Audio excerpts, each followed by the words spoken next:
लेखक रूप में कैसे उन्होंने प्रवेश किया इसमें?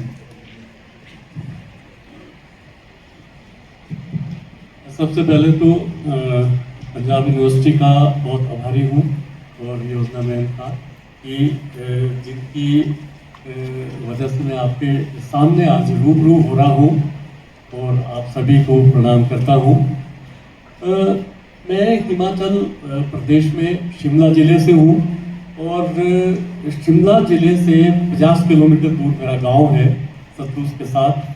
अब सतलुज वहाँ नहीं है, ये असगर की तरह वो सोई रहती है पहाड़ों के बीच, ओल्ड डैम बन गया है वहाँ पे।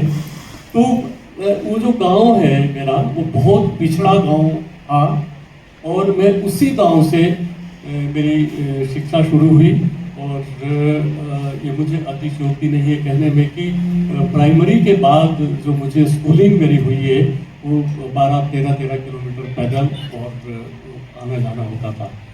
और जो अभाव मैंने जीवन में देखे या क्योंकि मेरे कार्य क्षेत्र कई रहे हैं कि जब मैं होश में आया ये मैंने समझा कि मैं इतने दूर जाता हूँ क्योंकि लड़कियाँ उस गांव से नहीं जा सकती थी, वो जंगल से और से, क्योंकि सड़कें हमारे पास नहीं थी, पानी हमारे पास नहीं था, बिजली नहीं थी उस टाइम।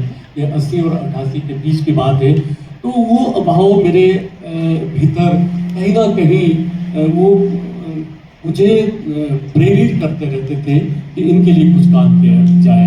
तो जब मैंने 70 में तो मैट्रिक के बाद मेरी कोई कॉलेज में पढ़ाई नहीं हुई।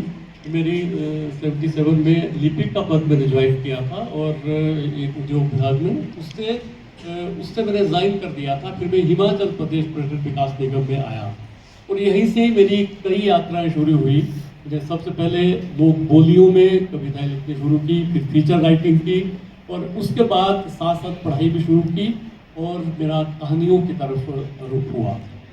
तो जो मेरी कहानियां हैं वो अलग अलग विषय हैं। मैंने 3 क्षेत्रों में मैं काम करता रहा, एक सामाजिक क्षेत्र में, दूसरा साहित्यिक क्षेत्र में, एक साहित्यिक एक्टिविस्ट के रूप में और तीसरा नौकरी करता रहा और चौथा एक लेखन के लिए काम करता रहा। तो जो मेरे लेखन के विषय रहे हैं वो आपने जैसे कहा पर्यावरण विषय है, स्त्रियों का जो संघर्ष, पहाड़ की स्त्रियों का जो संघर्ष है वो विषय है, और जो वंचित और दलित लोग हैं वो मेरे विषय हैं, और जो वृद्ध लोग हैं वो भी मेरा विषय रहा है। ये 3-4 चीज़ें साथ रही है। तो जैसे आपने कहा कि पंजा कहानी संग्रह से मैंने शुरू किया, तो मेरे 3 संग्रह पहले आए, पंजा, आकाशवेल और पीठ पर पहाड़। लेकिन मैं अपने को सौभाग्यशाली समझता हूँ कि सर्विस के साथ साथ मुझे कुछ बड़े लेखों का सानिध्य मिला।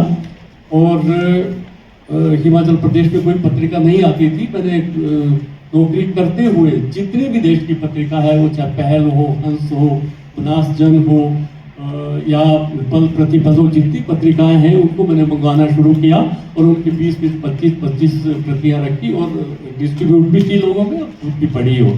उसके बाद ये 3 पुस्तकें मैंने ज्ञान रंजन जी को भेजी। आप जानते हैं ज्ञान रंजन जी पहल के संपादक थे और उस टाइम ईमेल और कुछ नहीं होता था, लेकिन उन्होंने वो एक बहुत लंबा पत्र लिखा और जो उन्हें जानते हैं कि बहुत अच्छे पत्र और इंटरेक्ट करते हैं। तो उन्होंने मुझे लिखा था कि हरनोट तुम्हारे पास ये 3 पुस्तकें मैंने लिखी है, तो बहुत कच्चा माल है आपके पास और यहाँ से तुम एक लेखन की छलांग लगा सकते हो, एक अच्छे लेखन की। तो वो पंक्तियाँ मेरे जीवन का एक आधार बनी और उसके बाद मैंने बहुत मेहनत करी और जो 95 से और 2000 का जो पीरियड रहा उसमें जो मैंने कहानियाँ लिखी वो देश की सारी प्रतिष्ठित पत्रिकाओं में छपी। और फिर मेरा दारोश चौथा आधार प्रकाशन से आया, दारोश और अन्य कहानियाँ, और जिसने मुझे पाठकों में लोकप्रिय बनाया। उसमें अंतर्राष्ट्रीय इंदु शर्मा कथा सम्मान मुझे मिला और लंदन में सम्मानित हुआ, वो मेरे लिए एक आश्चर्य भी था। तो उस चौथे संग्रह से मैंने अपनी यात्रा शुरू की और जो मेरा लेखन रहा है वो अनुभव का लेखन है।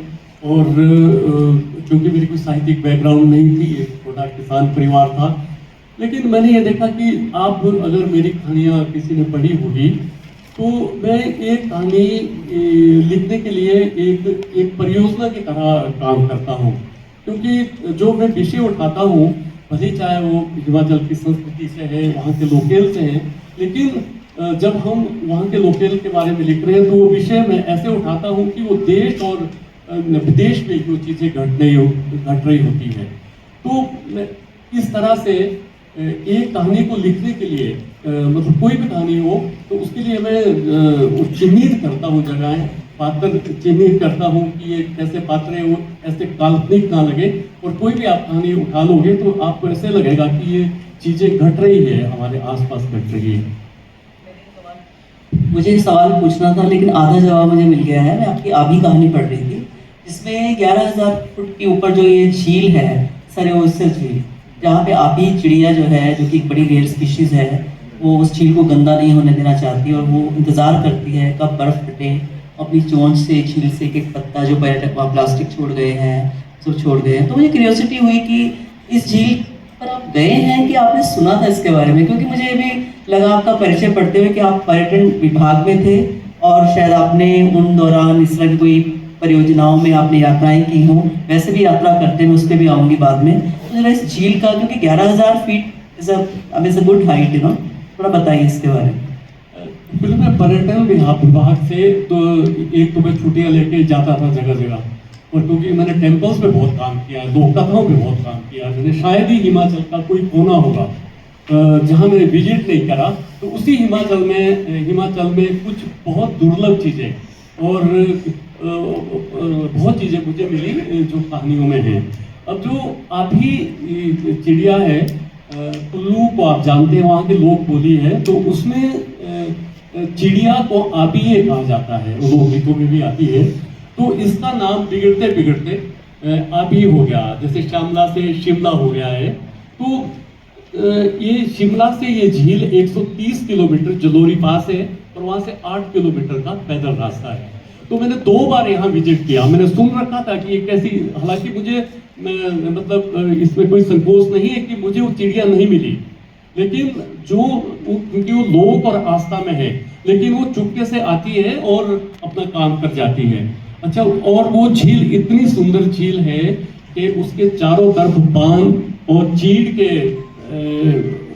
दरख्त है और वहां से पत्ते गिरते रहते हैं, लेकिन उस झील को आप देखेंगे वो इतनी निर्मल है वो झील के, और वो जो चिड़िया है छोटी छोटी, उनके बाद में मुझे फोटोग्राफ भेजे कई लोगों ने उस कहानी को पढ़ के, क्योंकि बहुत चर्चित कहानी है और हरियाणा में तो इसके 200-250 शो बच्चों ने किए हैं इसके, और कई यूनिवर्सिटीज में पढ़ाई जाती है। तो वो छोटी सी चिड़िया है, जो भी पत्ता गिरता है, जो भी तिनका गिरता है, और वो उसको उठा के किनारे रख देती है वो चिड़िया।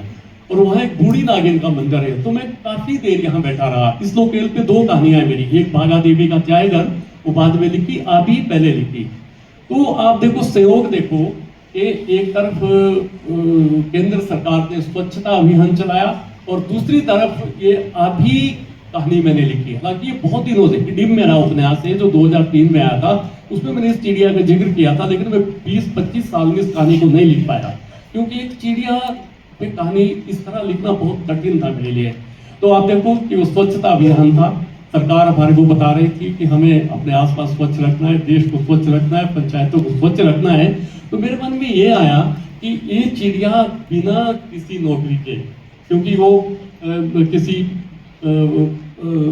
दफ्तर में काम नहीं करती, वो कोई पंचायत के मेंबर नहीं है, वो पीडीसी के मेंबर नहीं है, तो और वो अपना काम करती है। कोई तिनका गिरेगा उसको उठा के ले जाती है, ना उसको कोई तनख्वाह देता है। तो आप देखो कि कितनी प्रेरणादायक वो चिड़िया है कि अपना काम कर रही है, लेकिन हम अपना काम नहीं करते, क्योंकि आप भी देख ही रहे हैं कि हमारे सामने कोई झील हो या कोई सड़क हो या घर के आसपास कूड़ा हो, हम नहीं उठाएंगे, हम म्यूनिसिपल कॉर्पोरेशन का इंतजार करेंगे। लेकिन उस चिड़िया को आप देखो, अभी को, वो चिड़िया किस तरह उसने उस झील को बचा रखा है। तो ये छोटी सी कहानी है 7 पेज की, लेकिन इसमें पूरा परिदृश्य है उस चिड़िया का काम था। और जो माफिया है, जंगल माफिया, जिसने हिमाचल के क्या जो जंगल है वो तबाह कर दी है उन्होंने, तो उस पर ये कहानी है। और दूसरा भागा देवी का चाय घर, जो अकादमी भी किताब है, तो उसमें पहाड़ के संघर्षशील स्त्रियां हैं। तो वहीं वो जो भागा देवी का जो चाय घर है, वो उस 13,000 फीट हाइट पे जब सीजन होता है तो वो चाय बेचती है वो लड़की। अब तो ये मतलब काफी दिन पहले थी उसके 2 बच्चे थे। तो दूसरी कहानी उस पे कि किस तरह आभी की तरह वो लड़की चाय बेचती है। और आप अगर इस कहानी को पढ़ोगे तो आपको लगेगा कि पहाड़ का जीवन और संघर्ष का जीवन और चाय पिलाते हुए और जो चाय पीते हैं लोग उनकी एक्टिविटीज और किस तरह वो बयान करती है और किस तरह जंगल माफिया से उलटती है वही उसमें है। और जो लोग वहाँ गए उस झील में, क्योंकि ये कहानी इतनी पॉपुलर है कि सब बहुत बड़ी है कहानी, तो मुझे वहाँ से फ़ोन करते हैं कि हनोट जी आपकी चिड़िया यहाँ मिली है। अभी रोहिणी अग्रवाल जी यहाँ आई थी तो उनको ये कहानी बड़ी पसंद थी, तो वो आसाम गई। असम से उन्होंने मेरे को 3 साल बाद फोन किया, कहते हनोट जी मैं असम के एक झील के पास बैठी हूँ और यहाँ आबियाँ उड़ रही है। मैं बड़ा हैरान हुआ कि वहाँ कहाँ से आबियाँ चलेगी। बोलते कहते यहाँ भी वो छोटी सी चिड़िया कहते और वो उड़ती है और वो तिनके उठा देती है कहते वहाँ से। तो मेरे को बहुत अच्छा लगा। चलिए तो बहुत अच्छा है, आपने ये पूरा प्रसंग बताया। आपने शुरू में कहा कि जब आप छोटे थे तो आपके जीवन में ये अभाव था, बिजली नहीं थी, सड़कें नहीं थी, रास्ते नहीं थे और बड़ी लंबी यात्राएं करके आपको स्कूल कॉलेज जाना पड़ता था। तो मुझे लगता है कि जीवन में जिन चीज़ों का अभाव होता है, जब वो अभाव करता है तो हम चीज़ों का उनके सुख को उसका आनंद लेते हैं और फिर सुख को हम सहेज के रखना चाहते हैं। लेकिन जब वो सुख हमसे छिनता है तो हमें बड़ी पीड़ा होती है। तो आपका जो साहित्य है उसमें पर्यावरण की चिंता बहुत ज़्यादा है, बहुत ही आपका साहित्य जो है उसको अगर मैं उसके एक मुख्य उसकी खासियत में विशेषता को लेना चाहूँगी तो पर्यावरण को मुख्य रूप से आपका साहित्य समर्पित है। पहाड़ की पीड़ा भी है, स्त्री का सरोकार भी है, स्त्री का संघर्ष भी है। तो ये पर्यावरण इस हद तक चला गया कि आपने निर्मल यात्रा नाम से एक कार्यक्रम निर्मल वर्मा की स्मृति में सर करते हैं, निर्मल यात्रा उसका नाम है। तो मुझे बहुत ही जिज्ञासा हुई पढ़ के कि यात्राओं में मेरी विशेष रुचि है। आप बताइए, हमारे बहुत से यहाँ पे जो श्रोता हैं वो इसके बारे में जानना चाहेंगे, क्या हम में से कोई इस यात्रा में शामिल हो सकता है कभी? एक्चुअली पर्यावरण इसलिए विषय रहा है कि मैं शिमला 72 में आया था। जो लोग शिमला गए हैं, जिनको शिमला 72, 80 और 85, 90 के दशक का जो शिमला है वो और आज का शिमला, पहले जंगल होते थे, छोटी सड़कें थी, लेकिन आज वो कंक्रीट के जंगल में परिवर्तित हो गया है। और मतलब वो डर लगता है शिमला में रहते हुए कि जिस तरह पहाड़ों को खोदकर, पेड़ों को काटकर, मतलब शिमला तो इसलिए कि हम वहाँ रह रहे हैं, लेकिन पूरे ही जो पहाड़ों का जो परिदृश्य है वो बिल्कुल खत्म हो गया है। और मैंने नदियों को बहुत पास से देखा है, क्योंकि जब मैं पर्यटन में था तो टूरिंग भी होती थी सारा। मैंने चंद्रभागा को महसूस किया है, चंद्रा और भागा, जो चांद और उसकी बेटियां। आप लाहौर जाओगे, कितनी सुंदर नदी है। आप बिपाशा को देखो, आप इरावती को देखो, आप सतलुज नदी को देखो, लेकिन आज वो नदियां नहीं मिलेगी आपको। आप ये जो बिपाशा नदी है, ब्यास नदी है, वो रोहतांग दर्रे के एक उससे निकलती है पहाड़ से, लेकिन आप जब नीचे आओगे तो वो नदी नहीं मिलेगी। तो वो पगडंडियाँ बन गई है, वो मतलब पता नहीं वो कहाँ गायब हो गई है। मेरी कहानी भी है, नदी गायब है, वो बहुत चर्चित कहानी हुई। तो सतलुज है, तो सतलुज बिल्कुल मेरे घर से कोई 15 किलोमीटर दूर है। अब वो पहले हम जाते थे, उसमें पाँव डाल के वो चपचपाट करते थे, उसकी कल कल सुनते थे, और इतना निर्मल पानी था कि उसमें अगर मछलियाँ होती तो उनको देखते थे उसमें।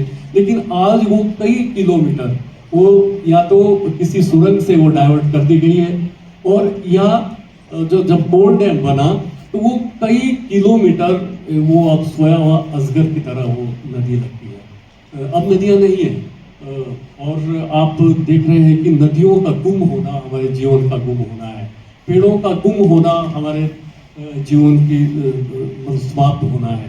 और जब पेड़ और नदियां नहीं रहेंगे, बर्फ नहीं रहेंगी। आज शिमला में तरसते लोग कि बर्फ गिरे, नहीं गिरती बर्फ। और मैंने अपने आंखों से देखा हो कि 8-10 फीट बर्फ वहाँ होती थी। रोहतांग दर्रा आपने सुना होगा, 40 फीट बर्फ होती थी। हालांकि अनुज जी निर्मल यात्रा के बारे में बताएं, सच में जानना चाहते हैं। 2 यात्राएं हम करते हैं। एक्चुअली जो पर्यावरण की यात्रा है उसको करते हैं हम बाबा भलकू समृद्धि साहित्य कालका शिमला रेल यात्रा। ये अपनी तरह का कंसेप्ट है कि कालका शिमला चलती ट्रेन में, ये देश में कहीं नहीं है, चलती ट्रेन में हम गोष्ठियाँ करते हैं और इस बार की यात्रा हमारी 11 और 12 को होती है और उसमें देश भर से लेकर आते हैं और एक बोगी बुक करके हम गोष्ठियाँ करते हैं। दूसरे दिन हम भलकू जो बाबा है उसके गांव जाते हैं। भलकू वो शख्सियत है अनपढ़ इंजीनियर जिसने परमाणु से मतलब अपनी एक कुबड़ी बोलते थे उसको, जो छड़ी होती थी, जब अंग्रेजों के सर्वे नहीं हुआ तो उसने वो सर्वे किया था। जो निर्मल यात्रा है, निर्मल वर्मा यात्रा, हालांकि दो सारी मजदूरों पर परमाणु को समर्पित है। निर्मल वर्मा यात्रा इसलिए हम करते हैं उसको कि कैथू आपने सुना होगा, वहाँ उनका जन्म हुआ। उसके साथ एक भट्टी हाउस है जहाँ 15 साल पहले वो 15 साल रहे वो वहाँ पे और उसके बाद वो बहुत दूर चढ़ के स्कूलिंग हुई है वहाँ पे।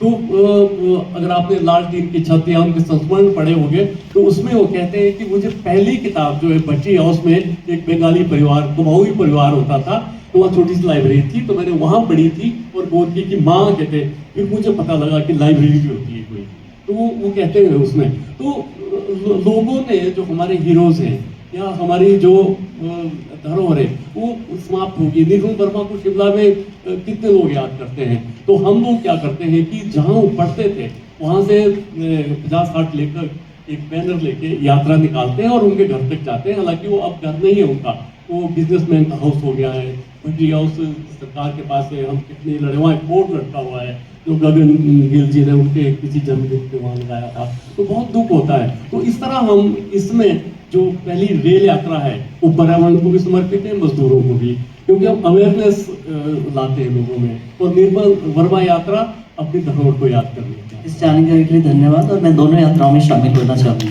निश्चित तौर पर।